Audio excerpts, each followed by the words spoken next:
নমস্কার। আজকে সাপ্তাহিক রাশিফল নিয়ে আলোচনা করছি। সাপ্তাহিক রাশি বলতে 6 তারিখ থেকে 12 তারিখ মানে 6 মে টু 12 মে। এবার এর মধ্যেই 10 তারিখে হচ্ছে অক্ষয় তৃতীয়া, খুব শুভ দিন। এই অক্ষয় তৃতীয়া নিয়ে আমি অলরেডি অনেক প্রোগ্রাম আপনাদের আমার চ্যানেলে দিয়ে দিয়েছি।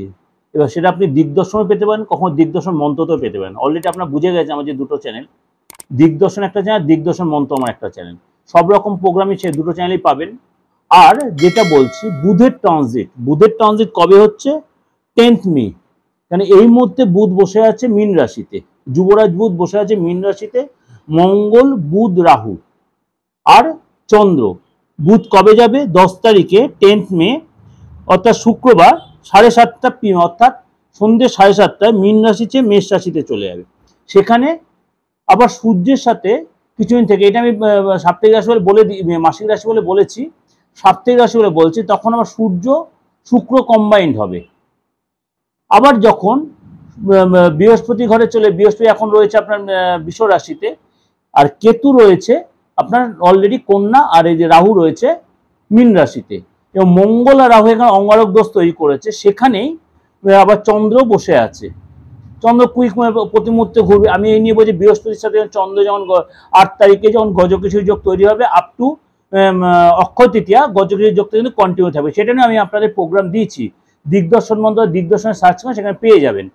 আজকে বলবো এই যে 12 রাশি 6 তারিখ থেকে 12 তারিখ কেমন যাবে, সেটাই আমাদের আলোচনার বিষয়। তার আগে বলে রাখি, আমার যে নতুন চ্যানেলটা অলরেডি আপনারা বুঝতে পেরে গেছেন, দিগদর্শন মন্ত্র, সেই চ্যানেলটা আপনারা সাবস্ক্রাইব করে রাখবেন এবং নোটিফিকেশন বেলটা অন করে রাখবেন। যেমনি আমার দিগদর্শন চ্যানেলটা আপনারা সাবস্ক্রাইব করে রেখেছেন, নোটিফিকেশন বেলটা অন করে সব রকম প্রোগ্রাম পেয়ে যাচ্ছেন। এটাও করে রাখবেন, সব রকম আলোচনা পাবেন, সব রকম ডিসকাশন পাবেন এবং নতুনত্ব অনেক কিছু আলোচনা করব।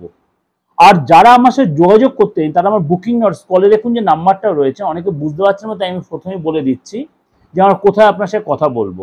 এটা আমার হোয়াটসঅ্যাপ নাম্বার। যদি আপনার মনে হয় কোনো কারণে আমাকে অনলাইন কনসালটেন্সি নেবেন, তাহলে এই হোয়াটসঅ্যাপে আপনি আগে বুকিং আর ফোনকে ইন ডিটেলটা জেনে নেবেন, কত কি আমার রেভিনিউ বা কি আমাকে পে করে আমাকে কথা বলা যাবে।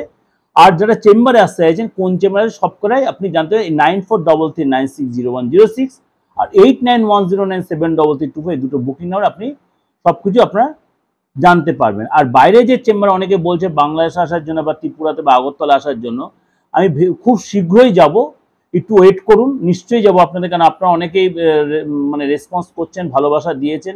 আর আসাম আমার পুরো চেম্বার, সেই চেম্বার আমি আবার কন্টিনিউ করব। যে আজকে বলবো ধনুরাশি। ধনুরাশি শরীর স্বাস্থ্য মোটামুটি ঠিকই থাকে, কিন্তু মনটা মাঝে মাঝে ভীষণ অস্থিরতায় আপনি ভুগতে পারেন।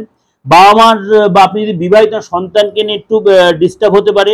এই সময় কিন্তু আপনার সন্তান একটু কথার অবাধ্য হতে পারে ধনুরাশি লোকেদের, এবং বাবা মাকে নিয়ে একটু চাপ হতে, কিন্তু সেটা মানে সপ্তাহের শেষের দিকে কিন্তু সময়টা আবার নর্মাল হয়ে, অর্থাৎ বাবা মার সাথে সম্পর্ক ভালো হয়ে যাবে। আপনার যে সন্তান থেকে সন্তানের সাথে সম্পর্ক আপনার যথেষ্ট ভালো হয়ে যাবে।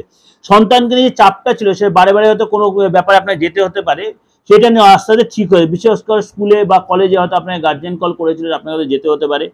এবং আপনার আত্মীয় যারা মোটামুটি থাকবে, কেন পরিশ্রম করলে যথেষ্ট সাকসেস হবে, কিন্তু আপনার মাঝে মাঝে লেথার্জি এসে রাগ এসে যাবে।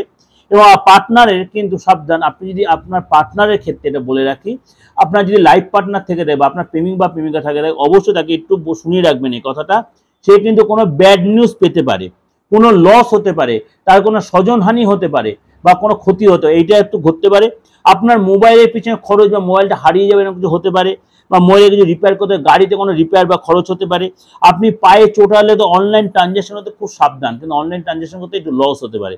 Be careful. ধনুরাশি লোকের অবশ্যই কি করবেন, এই সপ্তাহে শনির মন্ত্র জপ করবেন এবং শনিবার তেল দান করুন। শনিবার কোনো গরিব লোককে তেল দান করুন, সেটা আপনার জন্য যথেষ্ট ভালো হবে। যেটা ওভারঅল কিন্তু বললাম, ভালো লাগলে অবশ্যই লাইক করবে। আমার নতুন চ্যানেল দিগদর্শন, সেটাকেও আপনার যদি সাবস্ক্রাইব করে রাখেন, নোটিফিকেশনটা অন করে রাখেন, সেটাও আপনি সব রকম নতুনত্ব প্রোগ্রাম জানতে পারবেন, দেখতে পারবেন। আর আমার দৈনন্দিন রাশিফল, মাসিক রাশিফল, সাপ্তাহিক রাশিফল তো দেখতেই পাচ্ছেন, অবশ্যই আছে, সেগুলো দেখবেন। অনেক কিছু আপনাদের চলার পথের পাথেও হবে। আর একটাই রিকোয়েস্ট, যত লোকেকে শেয়ার করেন। নমস্কার, সবাই ভালো থাকবেন।